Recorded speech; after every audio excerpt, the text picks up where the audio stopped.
Good afternoon, everybody, and welcome into a new episode of Capitol View, a webcast brought to you by the Daily Journal and djournal.com, talking about what's going on down in the state capitol. I'm your host, Brad Locke, along with, of course, Bobby Harrison, Capitol Bureau Chief for the Journal. Bobby, how you doing on this Monday? I'm doing well, Brad. How you doing? I can't complain, sir. I know it's not been the busiest of times down there, but we still got stuff going on, and we do have these working groups that we've heard so much about that have been created to study the state's tax structure and agency spending. Of course, those have been two big issues here this year with some tax cuts being made to agencies. So, Bobby, they're having some hearings this week. What's kind of going on there? They're meeting even as we speak. Meetings are going on this morning. Education, K through 12, universities and community colleges met, and the Department of Transportation probably is just wrapping up right now. Okay, so what do you kind of expect to come out of these early meetings? Just some general discussion, just to get things started, or what? Yeah, they this morning they focused a good bit on the number of remedial classes that were having to be taught in the universities and community colleges. For the graduates from the high schools, and once they go to college, they still have to take remedial classes. A lot of them have to be prepared to do the college work, and they also talked a good bit. There's some interesting statistics about just a large number of college graduates who are leaving the state, especially in the science, the coveted science and math fields. Upon graduating from college, the legislators, of course, saying it'd be better if those kids could stay in the state, and of course that's true. But you spend $30,000-$40,000 going to college, you want to go someplace where you can make a decent living as an engineer or whatnot. So a lot of them are going to Texas or different states like that. One thing we're going to get into this in a minute. Some charts from Lieutenant Governor Tate Reeves, Mississippi State President Mark Keenum. Scratching his head over one of them. Talks about the education funding. He says he's seen a decrease really at Mississippi State by like $4.5 million since he became president in 2009. And we also had this chart that used it as an example in this story about the Department of Transportation. Reeves says that it's appropriations have grown year over year since 2012, but you look, like you said in the story, Bobby, that needs a little more. It cries out for more detail, doesn't it? Yeah, and that's part of what hopefully I get to. What the chart I was referring to, that Lieutenant Governor used for between FY 2012 and FY 20, the current budget year, which is 2017, and from that period, a lot of agencies did grow from 2012, but you got to remember 2012 is in the midst of just come out of the Great Recession. Yeah. So a lot of budgets had been cut substantially because you had 2 or 3 years where you had an unprecedented drop in revenue in the state. So actually, if you go back to what Keenan was referring to 2009 when he became president, that was right at the end of the sort of heyday before the Great Recession hit, if you will.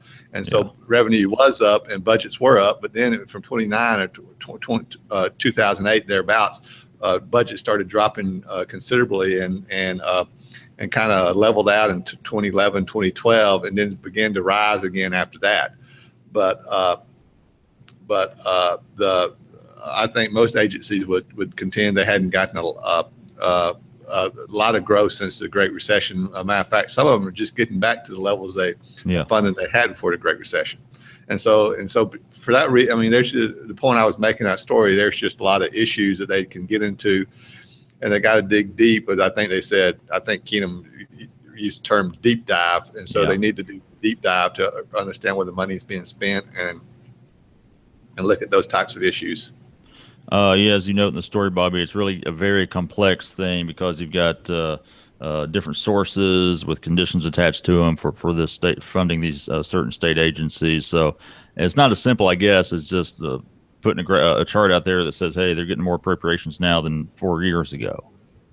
Yeah, I mean, a lot. For instance, with the Department of Transportation, they get their money from two primary sources. They get the 18, I think it's 4% gas tax on a gallon of gasoline, they get that money, and then the rest of their money comes from federal funds. They use the gasoline tax money to match and draw down the federal funds, and the gasoline tax just hasn't been growing since in recent years because people, there's more people and more drivers, but cars get so much better gas mileage than they were getting when that tax was imposed in 1987. So that tax is kind of static, which explains why they contend they don't have enough money to keep up with the maintenance and construction needs they have. Do we have any idea how long these working groups are going to go on? Just kind of as long as it takes, or what are we looking at there? They kind of left themselves sort of a broad, a good bit of leeway.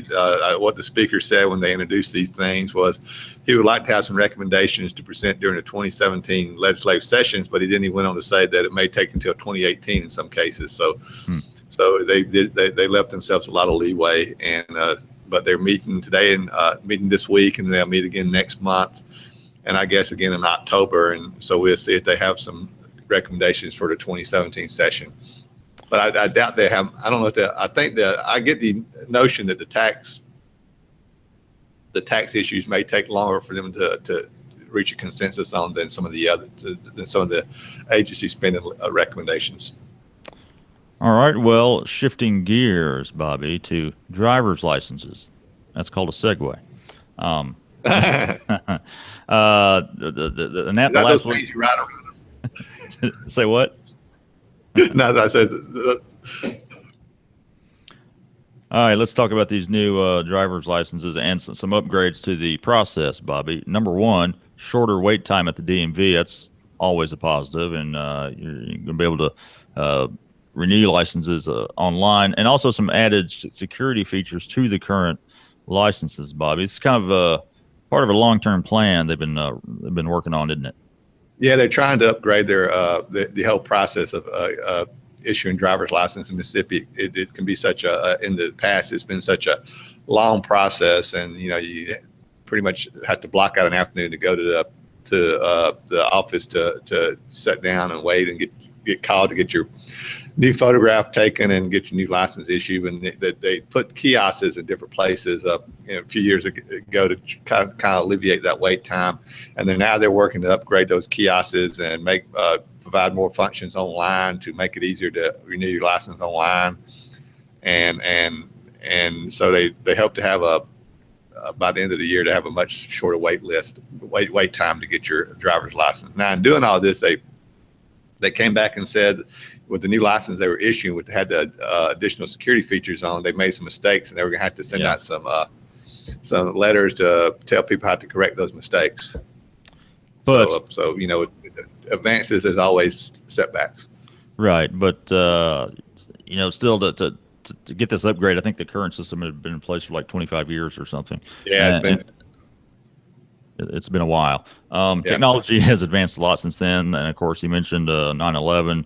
There's some more further requirements for driver's license info after that, and this is just a good way, I guess, to better protect people's identities with with some of these security features. Do we know exactly what these features involve? Well, I mean, it's just. The license, it's just kind of a technical thing. The license, I understand, it's just it's more difficult to take your license and get personal information off of it. And which there's some information because now you have to have your birth certificate, right? Things to get a driver's license. So those things will be better protected with a new driver's license. All right. Anybody wanting more info on this can go online to dps.state.ms.us to find out more about the new driver's licenses. Well, Bobby, that's about it for today, my friend. And by the way, good looking bow tie. Yeah, this way I won't get any food on my tie at lunchtime when I go eat lunch. Looking sharp, my friend. Thanks to everybody for tuning in. If you missed any of this or just want to watch it again, check out the replay here at djournal.com. Again, we come to you every Monday around 2 p.m. talking about what's going on in the state capitol with Bobby down there. And be sure to give Bobby a follow on Twitter at BobbyHarrison9. You can read all his stories in the Daily Journal and at djournal.com. You can follow me on Twitter at Brad Locke. And I just want to remind everybody about this new feature we have 5 days a week called News Break.